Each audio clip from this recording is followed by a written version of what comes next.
Hello दोस्तों, स्वागत है आप सभी का इस हमारे YouTube channel Om Prakash study centre पर। दोस्तों मैं ओम प्रकाश और इस वीडियो में हम लोग दोस्तों बिहार दिवस के बारे में समझने वाले हैं। दोस्तों क्यों मनाया जाता है दिवस और क्यों है यह खास, इस वीडियो में आप लोग कंप्लीट देखिएगा, पता चल जाएगा। दोस्तों सबसे पहले बिहार वासियों के लिए आज बेहद खास दिन है क्योंकि आज है 22 मार्च और हर साल 22 मार्च को बिहार दिवस मनाया जाता है क्योंकि आज ही के दिन जो है वो बिहार एक स्वतंत्र राज्य के रूप में इसको दर्जा प्राप्त हुआ था। ठीक है, बिहार राज्य का अगर गठन पूछा जाए दोस्तों तो 22 मार्च 1912 को हुआ था, जो बंगाल है उससे अलग होकर एक अलग प्रांत बना था। ठीक है, इसलिए इस दिन को राज्य के स्थापना दिवस के रूप में मनाया जाता है। बिहार ऐसा राज्य है जो सिर्फ अपने लिट्टी चोखा के लिए नहीं बल्कि अपनी अमूल्य धरोहर, कला, शिक्षा और परंपराओं के लिए जाना जाता है।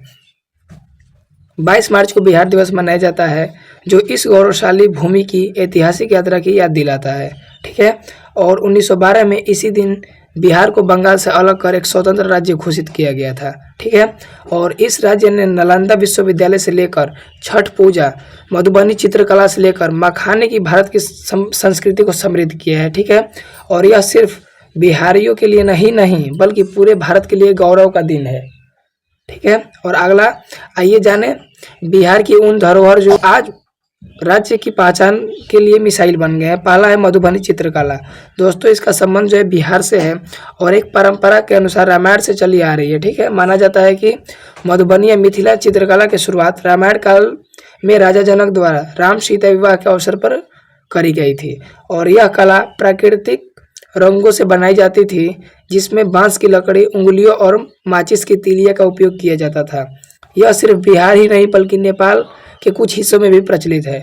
मधुबनी पेंटिंग में शादी विवाह, पौराणिक कथाएं, देवी देवताओं की झलक और प्रकृति के सुंदर चित्र देखने को मिलते हैं। ठीक है, और आज कला के कपड़ों, कैनवास, बहुत सारे जगहों पे जो है दोस्तों हम लोग को मधुबनी पेंटिंग दिखाई दे देते हैं। अगला बात करिए नालंदा विश्वविद्यालय। दोस्तों इसके बारे में आप लोग को पता होनी चाहिए कि जो नालंदा विश्वविद्यालय था ये दुनिया का पहला जो है यूनिवर्सिटी बिहार में ही स्थापित करा गया था। नालंदा विश्वविद्यालय सिर्फ बिहार ही नहीं बल्कि पूरी दुनिया के लिए ज्ञान का सबसे बड़ा केंद्र था। 5वीं शताब्दी में स्थापित यह विश्वविद्यालय न सिर्फ भारत बल्कि चीन, जापान, तिब्बत, श्रीलंका और मंगोलिया जैसे देशों से छात्रों के लिए ज्ञान का केंद्र था। यानी दूर दूर से बच्चों यहाँ आते थे। यहाँ गणित, खगोल शास्त्र, आयुर्वेद, भारतीय दर्शन और बौद्ध धर्म की शिक्षा दी जाती थी। महान गणितज्ञ आर्यभट्ट जिन्होंने शून्य की खोज की वे भी इसी विश्वविद्यालय से जुड़े थे। ठीक है, और लिट्टी चोखा जो है वो सैनिकों का भोजन बना बिहार का पहचान। ठीक है दोस्तों, बिहार का सबसे प्रसिद्ध व्यंजन लिट्टी चोखा सिर्फ स्वाद ही नहीं बल्कि इसके ऐतिहासिक महत्व के कारण भी लोकप्रिय है।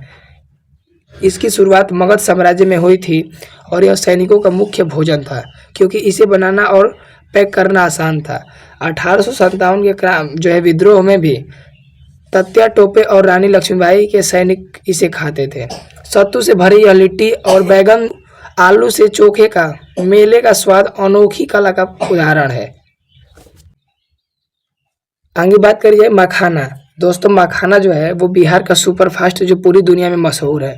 भारत में जितना भी मखाना पैदा होता है उसका 90% उत्पाद बिहार में होता है। ठीक है, और यह एक सुपर फूड माना जाता है जो प्रोटीन, फाइबर, कैल्शियम और एंटीऑक्सीडेंट से भरपूर होता है।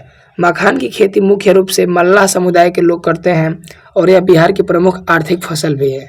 गर्मियों में यह शरीर को ठंडक देने के लिए जाना जाता है।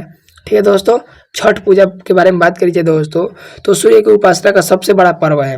बिहार का सबसे बड़ा महापर्व छठ पूजा सिर्फ एक धार्मिक अनुष्ठान नहीं बल्कि प्रकृति और आस्था का संगम है। इसकी शुरुआत त्रेता युग से माना जाता है।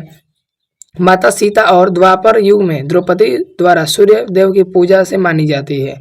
यह पर्व विशेष रूप से सूर्य उपासना और प्रकृति के प्रति आभार व्यक्त करने के लिए मनाया जाता है। छठ पूजा के दौरान महिलाएं निर्जल व्रत रखती हैं और गंगा या किसी पवित्र नदी में खड़े होकर सूर्य को अर्घ्य देती हैं। 15 नवंबर सन 2000 को बिहार जो है वो किससे, झारखंड से अलग हो गया था। ठीक है दोस्तों, और तब कहा गया कि बिहार में बचा ही क्या है। कुशासन, अविकास और बीमारू राज्य का सबसे सटीक उदाहरण। विकास के तमाम पैरामीटर पर फिसडी।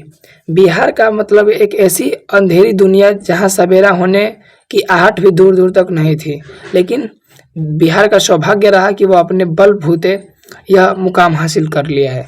1936 में दोस्तों 1 अप्रैल 1936 में बिहार और उड़ीसा का बंटवारा हो गया था, ये भी सोचने योग्य बात है। और 2000 ईस्वी में बिहार और झारखंड का हुआ था। दोस्तों बिहार सिर्फ ऐसा राज्य नहीं है, बल्कि बिहार सिर्फ एक राज्य नहीं है, बल्कि संस्कृति, कला, इतिहास और परंपरा की जीती जागती मिसाल है।